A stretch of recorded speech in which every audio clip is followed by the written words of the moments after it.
According to Peter Moon and Preston Nichols, they mention the possible involvement of satanic abuse and rituals being performed at the old radar station at Camp Hero near Montauk on Long Island. One news story which dates back to the 1980s, was about a Satanist who had founded the Church of Set in 1975, who was called Michael Aquino, who was a lieutenant colonel in the U.S. Army. He was a former Green Beret and a psychological warfare specialist who also worked for the Defense Intelligence Agency. I can recall seeing him in a news report in late 1980s, where he stated he would happily do a deal with Satan, if it meant destroying the enemies of America. Plus I discovered a newspaper article on the internet, where the U.S. Army didn't have a problem with this officer being a Satanist. It has been allegedly claimed that Aquino was accused of abusing young children at a kindergarten in San Francisco during the early 1980s. But the authorities could not find any evidence of wrongdoing, and Aquino states he is innocent. There is no evidence to suggest Michael Aquino was involved in any way with the Montauk Project, but this news report suggests there may have been a number of Satanists within the U.S. military. Aquino was also a supporter of using mass mind control to prevent people staging a communist uprising during the Cold War. The idea of a communist uprising was of deep concern to many NATO countries during the Cold War, and the authorities in many countries carried out a secret war against communist sympathizers.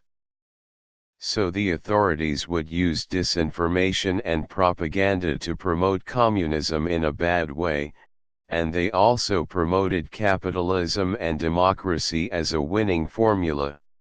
At the old Montauk radar station, the group of Nazi scientists worked on developing new mind control methods and techniques, and they may have called in Satanists to educate them in the brainwashing techniques, where they would terrorize the homeless kids they had lured to the base from New York City. Terrorizing the children where they would witness animal and human sacrifices, would instill fear and terror into the kids, who would be too afraid to disobey the Nazi scientists. Also, if the Nazi scientists allow satanic sacrifices to occur at the base, they may have sacrificed children who tried to run away or disobeyed their masters. During the late 1970s and early 1980s, I witnessed a number of satanic rituals, and what I have learned is they would try to summon demons. If you purchased satanic books from Amazon, and performed satanic rituals, the chances are nothing bad will happen. Then a few days later, you may start to hear strange noises in your home, and you be plagued with disturbing sounds and hear disembodied voices. The evil spirits and demons will try to drive you to commit suicide or kill a member of your family. The point I am making here is, the evil spirits and demons are real, but they are only willing to serve people who have power and influence. As these people can arrange for people or animals to be sacrificed, as an offering to the evil spirits and demons.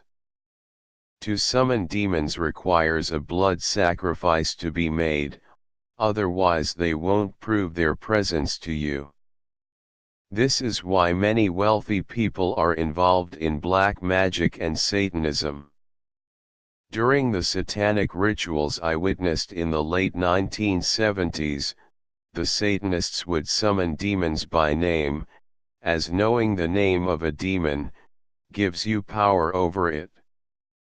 This information comes from an old book called The Key of Solomon, which is used by some Satanists and pagans to summon demons. Others use the Lesser Key of Solomon, which was co-written by the well-known Aleister Crowley. The Satanists I saw would also carry out rhythmic chanting, which they believe would open portals up to other dimensions and allow demons to enter our world. The Satanists told me the secret behind chanting is to cause the air molecules within a church to resonate at a particular resonant frequency.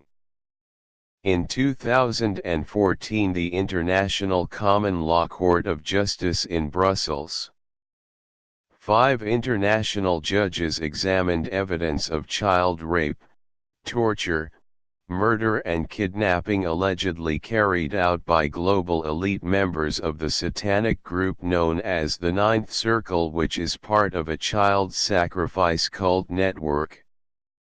A number of Ninth Circle child sacrifices were claimed to have taken place in the catacombs of Catholic cathedrals in France and Italy, inside the Vatican, on a number of private estates and government military bases in Belgium, Holland, Spain, Australia, Ireland, France, England, and the US. It has been claimed satanic rituals have been carried out by the Ninth Circle, inside the crypt of Carnarvon Castle in Wales. This international court also issued arrest warrants to detain a number of VIPs. But many of these VIPs have immunity from prosecution or they have diplomatic protection. It's claimed the Ninth Circle is made up of members from the Anglican, United Church of Canada and Catholic churches, including cardinals, members of European royal families, officials of the Canadian, Australian, UK and US military and governments including the CIA, plus prominent government ministers, judges, politicians, and businessmen from the US, Belgium, Holland, Canada, Australia, France, Ireland and the UK.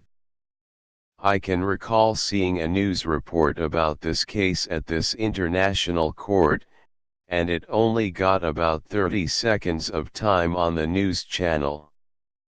Which means the mass media isn't interested in this type of news story, as they generally dismiss such reports as a conspiracy theory. Why the mass media are uncomfortable about producing news reports about satanic abuse, is there have been very few successful prosecutions made against satanic worshippers, and many dismiss many cases which occurred during the 1980s and 1990s as mass hysteria. The satanic rituals I witnessed in London during the late 1970s and early 1980s, I had a mentor. My mentor was a member of the infamous Illuminati, who was an undercover policeman. The Illuminati describe themselves as the Illuminated Ones, and they are Luciferians, who worship the fallen angel Lucifer as a god.